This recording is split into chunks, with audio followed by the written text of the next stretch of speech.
If you're like most people, you're pretty tired at this point. We've given you a lot of material and a lot to learn, so it's okay to take a break. But first, you probably have some questions. In particular, you probably think that this technique can work, but that it's way too long and complex for a cold call. So if you have just a little more energy, we'd like to address that one question before you take a break. While it may seem like a lot to do just to get an appointment, it isn't necessarily so, nor is it necessarily complicated. The reality is that you won't need to use every tool in your toolkit for every call, but you do need to have the whole toolkit available. Second, it turns out once you get good at this, and it does take a little bit of practice, the calls will go pretty quickly. More importantly, if the prospect is really interested, they're going to want to talk for quite a while. So why shouldn't a call like this take 20 or 30 minutes? And that be a good thing. Third, all you're doing is asking questions. It's the prospect who's actually doing all the work. As long as you can take good notes, sit back and enjoy the show. You may not believe this today, but it's almost a miracle of modern science. If you ask it, they will answer and answer and answer. Of course, the days of 20 or 30 dials per hour are over, but so are the days of getting only one good lead per day, if that. So let's look at the implications of this approach for productivity. Assuming you had a goal of making, say, 20 dials an hour, this is never going to work. But now recall what we said earlier, that you shouldn't set goals for dial rate, that you should set goals for revenue, funnel, and the quality of the leads. So right off the bat, we're on a different page if you're concerned about your dial rate. Instead, let's talk about how long a good conversation takes. If you're like most cold callers, you know exactly what we mean by a good conversation and how long it takes. So let's say it takes 15 minutes. Is it realistically possible to have 20 of these 15-minute calls per hour? Of course not, since 15 times 20 is 300 minutes, which is 5 hours, not 1 hour. Now do you see why we don't set goals for dial rate? Our question to you, though, is if you could have a good conversation like this on every call, wouldn't you want to? Of course you would. So what's holding you back? An inability to get past gatekeepers and voicemail? An inability to engage with a prospect? A misguided objective for dial rate? Let's at least agree that focusing on dial rate is a distraction and that call quality is what matters most. And if this method results in better quality calls and more appointments, then it doesn't really matter what the dial rate is. Another question is whether we're biting off more than we can chew. For some products, maybe. But if you're going to sell somebody on granting you an appointment, you must demonstrate to the prospect that it's worth her time. If you can't, then you're not going to get the number or quality of appointments that you need, or eventually the sales that you want. And finding out what somebody considers to be worth their time sometimes takes asking more than a few questions, and it certainly takes more than a show and tell. The problem is also that meeting ultimately has to be her idea. If you just tell her that she should meet with you in order to learn more about how your product can help with problems that she hasn't told you she has, your appointment rate will be much lower, and your percentage of no-shows is going to be much higher. With this method, however, you should be able to get an appointment with almost anyone who's qualified, and virtually all of them should show up. That's also why one of the first questions we ask is, what are some of your goals and challenges in this area? Isn't that easier to ask than to guess? And it's why we ask a question like, if we could solve that problem for you, what would that enable you to do that you couldn't do before? Isn't that more enlightening to you and more motivating to them than you telling them what you think you can do for them? Of course it is. So the real challenge is that getting someone to agree to meet often requires you to ask multiple questions, often as many, if not more, than it might take to persuade them to buy. This is partly because getting someone to give up some of their time is often far harder than getting them to give up some of their money, especially if it's not their money. But it's also because by the time they're thinking about buying after a call like this, they're already interested. So there's simply less ground to cover in the sales cycle. And that's why generating a good lead is actually the heavy lifting of sales. A cold call like this isn't biting off more than you can chew. It's giving the prospect the respect she deserves. Experience has shown that a call opening built around a strong, compelling initial benefit statement, ideally with an embedded metric, is the most effective way to grab the prospect's initial interest and attention and get them to be willing to talk to you.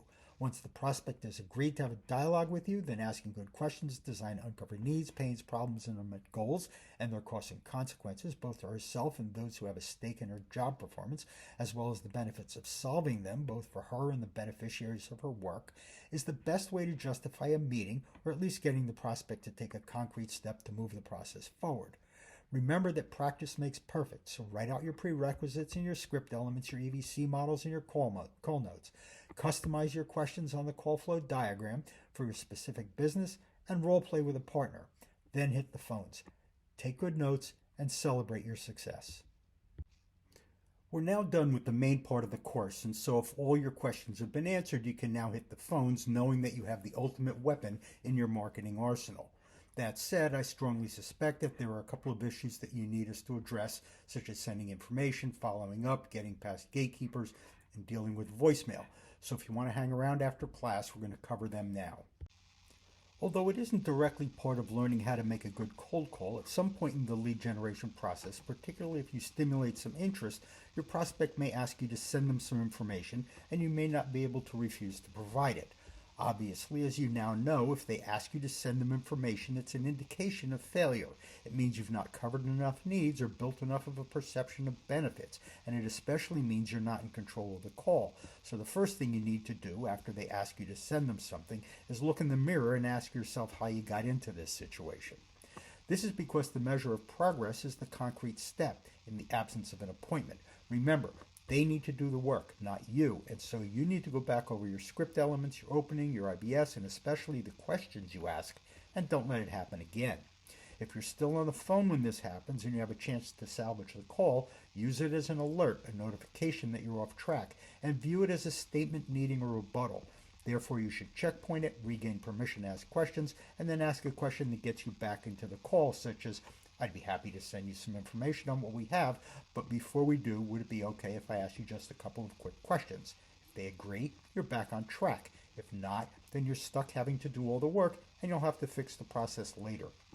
So if that happens, what matters is that you should send them as little as possible, since whatever you send them is likely to unsell the deal, particularly if it talks about your products or features. Your best shot is to send them case histories or application descriptions, or maybe even an EVC model. This is because the more they know about your product in the absence of them coming to terms with their needs for it, the less likely they are to grant you the appointment or even eventually buy. In any event, making the best out of a bad situation, your cover note should use something like the following format. I'd like to thank you very much for your time today and for your interest in how our company can help you solve this problem and this other problem while delivering this benefit, that benefit, and this other benefit. As we discussed, you appear to be having issues with and then restate their needs, pains, problems, and unmet goals or significant problems that you would like to address. And the costs associated with these challenges are growing each month due to, and now restate the urgency factor. As you indicated, if you don't do something about it, there will be these other downstream consequences. On the other hand, if you had a solution, it would enable you to gain this benefit, that benefit, and this other benefit. It would also enable you to benefit other people in these following ways. In order to best enable you to overcome the challenges we discussed and take advantage of the benefits we discussed, you mentioned that you would like to be able to, and now talk about your concrete step, while I do my next step. And we would get back together in whatever time frame to see what we need to do next to put you in a position to overcome these problems and gain the benefits we discussed. In the meantime, if you have any questions, please feel free to call me at any time. Thanks again, and I look forward to speaking with you on such and such a date. Sign it and send it. Now, if you've been paying attention, you probably noticed the problem here. Specifically, this idealized cover note recapped the problems and benefits uncovered in our hypothetical call. But since the call was a failure in that it failed to uncover needs and benefits, how is it possible to include them? Good question. You can't. The best at this point you can do is guess. That is, if you're going to send a cover note to a prospect where you haven't yet identified needs, you need to make some up and word them propositionally. Of course, here's another use of your case histories, needs analysis, application descriptions, and EVCs. But as the saying goes, if you can't dazzle them with brilliance, baffle them with, well, you know the saying. Lard it on, make it as relevant as you can, considering those things that you have been able to uncover, and hope for the best. Just don't send them some standard cover note. It's guaranteed to get round filed. One of the biggest problems with respect to appointment setting and cold calling is no-shows. This is where you set an appointment with a prospect and they don't show up. Maybe when the rep calls them, they didn't have it on their calendar, or they forgot, or they deny having made the appointment in the first place. This can be an embarrassment to the caller, the rep, and the prospect when it happens, and so it's important to understand why it happens and how to prevent it. But it's also important to understand that it is very unlikely to happen if you followed the methodology we've been discussing for the past few hours. Specifically, if by asking good questions you've uncovered real, actionable needs, if you've built real value, and if you got the prospect to take some concrete step, it is extremely unlikely that they're going to no-show. After all, if she thinks that taking the next step in the process is going to make her a hero around the office, if she thinks it's going to put more money in her pocket, and if she thinks it's going to make her life better or get her promoted, why wouldn't she show up? By the same token, if she just thinks she's going to learn something about a solution whose value is completely opaque, if she thinks she has something better to do with her time, such as thumb through emails in case there's something more important in it, or if she simply hasn't fixed the value in her head, why would she show up? The first thing you do to prevent no-shows, therefore, is run the original call correctly, which means establish rapport and credibility, uncover needs and problems, build value, create urgency, and get the prospect to do their concrete step and tell you lots of reasons why she ought to do this. The second thing you need to do is send a cover note when you send your calendar link, just like the one we discussed previously, where you review all the needs, pains, and problems, as well as the urgency, the what's in it for me's, and the benefits you previously uncovered, and remind her of her concrete step, too. The third thing you need to do is call and leave a voicemail prior to the meeting with that same information on it. That is, you don't say, "Hi, this is Jeff, and I'm calling from our meeting Thursday at 10. You say, "Hi, this is Jeff, and I was calling from our meeting Thursday at 10. As you may remember, we had talked about some of your concerns with regard to the quality and quantity of leads you're getting from your marketing program, the conversion rate and the close rate, and you wanted to hear how we can help you grow your revenues, your market share, and your profitability, maybe even do it within the quarter." Notice that I didn't talk about our solution. I reminded her of the pain points she revealed and the benefits she wanted, and even alluded to an urgency factor.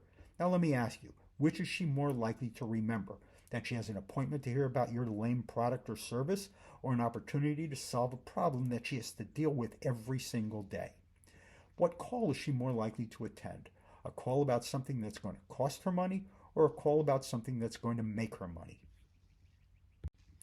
Another of the major concerns that callers have is with getting past gatekeepers, receptionists who won't give you a name, secretaries who won't put you through, even a manager who won't let you talk to their boss. They all seem like roadblocks on your road to success. But here's a thought to consider. What if you viewed gatekeepers, whether they're the typical receptionist, the mid-level manager, an executive secretary, or the owner's spouse, just like any other decision maker? Wouldn't the technique that you just learned work just as well? Don't they have needs and problems just like everyone else? Perhaps their need is to protect their boss's time, but what if their problem was also to help their boss succeed? Don't they have goals and objectives just like everyone else? What would it mean if they were responsible for introducing a solution that increased the company's profitability by 50%? What would it mean to them if they made their boss into a hero? Don't they have a boss just like everyone else? How do you think their boss would react if they found out that they blocked a solution to a major problem? And therefore, couldn't you persuade them to do what you want them to do, such as put you through to their boss, track her down, or help you find other decision makers using the exact same techniques we've been discussing here? Of course you could. You just learned how to persuade a busy executive to give you 15 minutes of her time at $500 an hour. How hard is it to convince a recent high school graduate that she'd be a hero in her boss's eye if she helped double the sales of the company? In other words, to get past the gatekeeper, you run the exact same call at her or him that you would run at any other decision maker. Because remember, gatekeepers are, by definition, decision makers too. They can make the decision to block you or let you in. It's just a question of how much value you've built with them, with your questions, as to which they end up doing. If you ever have trouble visualizing how to deal with a gatekeeper, a clever trick is to talk to them as if they are the owner's spouse. Don't they care about maximizing sales? Don't they care about minimizing costs? Don't they care about quality, safety, profit, keeping or enhancing their position? How about, don't they care about getting promoted, getting recognition, helping their boss succeed, protecting the company? Of course they do. And don't they know all the office scuttlebutt? Don't they know who does what and what the problems are? Then why would you ever try to get around them? Wouldn't it be better to make them an ally in your effort to get the appointment, to use them to help you gather information and to advocate for your cause? Of course, you have to be careful here because it's easy to get caught up in working through gatekeepers and forget that you want to get to the decision maker. But if you focus your efforts on persuading the gatekeeper to put you through, you'll get through and you'll get the appointment that you need. If nothing else, getting past gatekeepers is actually great practice for persuading decision makers, because if you can do the former, then the latter should be easy. Another problem that cold callers frequently complain about is voicemail. With this approach, isn't voicemail now your friend? What if you left an IBS on all your calls that go into voicemail like this? Hi, this is Jeff from LeadGen.com. We provide sales training that can enable you to double or triple your sales, add 10 points of market share, unhook your competitors, and become the dominant player in your market. The reason for my call today is to tell you a little bit about what we do, to find out a little bit about what your needs might be in this area, and see if there's a fit and a reason to talk further. If you could give me a call back at, here's my number, I'd look forward to seeing you how we might be able to help you increase your company's revenue and profitability. Thanks, and I look forward to speaking with you. Isn't that like leaving a free 15-second commercial? Ask yourself, who wouldn't call that back, assuming they cared about sales or profitability? Sure, not everyone will do it, but a whole lot more people will than if you said, hi, this is Jeff, please call me back. Anyway, why would you give up such an easy opportunity to brag about your value? You never know who might hear about it. After all, if your IBS is strong enough to get the prospect's initial interest on a phone call where you're talking to her, why wouldn't it do the same thing on a voicemail? Along those lines, couldn't you even leave a question on the recording, such as, what would it mean to you if I could double your sales? How would it help if we could triple the productivity of your salespeople? Or what would it mean for your company if we could show you a way to get 15% more for your products in the market? You won't get an answer right away, of course, but what impact would it have on your prospect if you left a message like that? At some point, they'd have to be nuts not to call you back. Either that, or it's on a topic that's more than a few degrees of Kevin Bacon away from their job, and it doesn't matter anyway. But even then, there are going to be more than a few cases where they forward your message to the right person, and now you're in the game. But the question is, do you think you might get some callbacks? Of course you would. To finish up, we need to talk about one of the most egregious errors that cold callers make on the phones, touching base. That is, if there's anything that prospects find to be more annoying than when a caller calls or a salesperson calls them up and the excuse for the call is for them to touch base, we haven't seen it. It is at best irrelevant to anything of interest to the prospect, if not verbally offensive. It is nagging and patronizing, and it shows a complete lack of forethought or respect for the prospect. So you shouldn't do it, say it, or even think it. On the other hand, following up is a perfectly legitimate activity you may have to do after you've had a good but unfortunately incomplete venture through the call flow with the prospect, assuming you didn't get the appointment the first time.